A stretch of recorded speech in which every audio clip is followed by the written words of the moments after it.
Well, as mentioned a second ago, the fields of structuralism and functionalism had some debate for a period of about 30 years, let's say 1879, 1880, up to about 1910.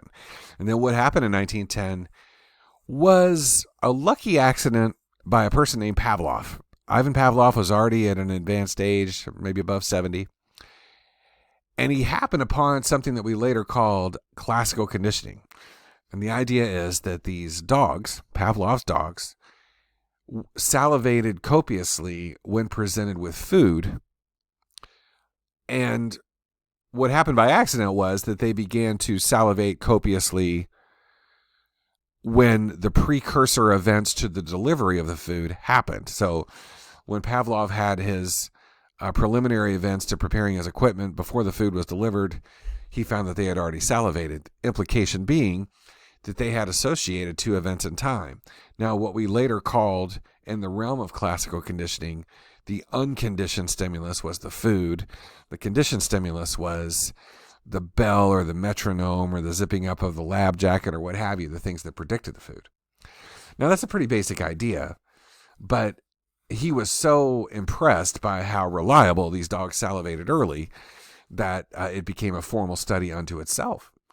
And it was coined as classical conditioning. And the beautiful part about that is it was observable.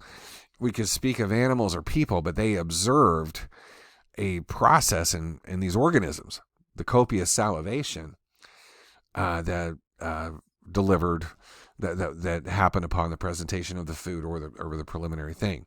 Now, that started a revolution of sorts in the study of psychology. Behaviorism rejected the methods of structuralism and functionalism and insisted on a science of observable things, whether it's people or animals. This whole idea of metaphors of mind and those sorts of things became patently dissatisfying. Now, a follow-up to that, launched by Thorndike and later Skinner in later decades, was operant conditioning, where an organism can begin to associate not two objects in time like a bell or a metronome and food, but their response and an outcome. So a rat, when left to its own devices, that's the second mention of rats we've had already, will press a lever accidentally, and if a food pellet is delivered, then it will begin to furiously press that lever so that it's fed consistently. So these are rudimentary by today's standards, but the beautiful thing about this is that all of these things were observable. And this became a standard of sorts in ongoing research after that point, that we lost patience with structuralism and functionalism and insisted on observable things that I know that you probably had discovered in other classes. By the way, I wanted to mention, for the sake of completeness, that Pavlov's dogs were salivating so that their saliva could be tested for their enzymatic properties for digestion. And Pavlov himself had already won considerable esteem based on those studies. It was kind of an interesting notion that he happened upon something else so late in life. Now, before Skinner came along with his Skinner box on the right there, Thorndike, who's not mentioned in your text, experimented with cats. Could cats free themselves from contraptions? And basically they could. So after they learned to press a lever, which suggests that they learned. Now, what Skinner added with this Skinner box, as you see on the right, was efficiency, machine-like efficiency.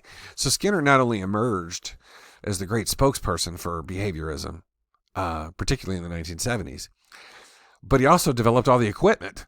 You know, it's like somebody said, "Hey, let's go to space," and they actually build the rocket. So he improved on Thorndike's methods and made it much more efficient. I'm a big fan, as you can tell. I'm kind of prejudiced. So here's why an early behaviorist, 1913. So let's say this is 34 years after Wundt's lab. Psychology, as the behaviorist views it, lowercase b for some reason, is a purely objective natural science. Its goal is the prediction and control of behavior. That's it. Introspection, as Wundt and those fellows did, and it was all fellows back then, forms no essential part of its methods, nor is the scientific value of its data dependent on the readiness with which they lend themselves to interpretation in terms of consciousness. So he's calling all that old stuff with structuralism and functionalism, he's kind of disparaging it. He's spilling tea, as the young people say. So the behaviorist, in his efforts, and in these days we'd say his or her, of course, but this is old-timey days, in his or her efforts to get a unitary scheme of animal response, recognizes no dividing line between people and animals, essentially. The behavior of people, with all its refinement and complexity, forms only a part of the behaviorist total scheme of investigation. So he's really saying, hey, we're going to stick to what we can see. And I kind of appreciate that. I happen to, if I were alive at that time, I would subscribe to that. And believe me, I was not alive at that time. I'm only 54. So the most influential behaviorist, there he is, B.F. Skinner. And there he is from a Time magazine cover. I think that was 75 or 71. Can't remember. But he said humans are not dominated by will, but by conditioning. And there's this box, and there he is as he achieves some level of acclaim in the 1970s. Acclaim might be the wrong word. People sort of looked on him dimly because they thought his viewpoints were too limited. But he, my gosh, if you ever go look up an interview on the YouTube with B.F. Skinner, my God, he is so articulate, so interesting. And in 500 years from now, he'll be cited as the most influential psychologist, as he is today. But another thing that's interesting is that he lived relatively recently. He lived 1904 to 1990, so he was still alive when I was in college. I was in college 88 to 92.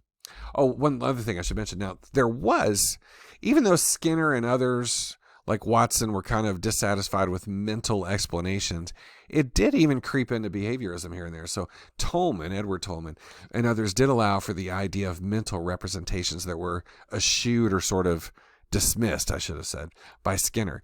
Tolman demonstrated that rats remembered a maze before being reinforced to do so. So these rats what's interesting about this is kind of cool. They just hung out in the maze. They were just loitering, maybe smoking cigarettes, who knows.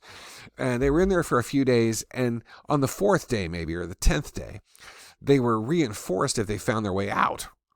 And what they found was that those rats that had loitered in there for a good while had formed a representation of where they were and got out even quicker.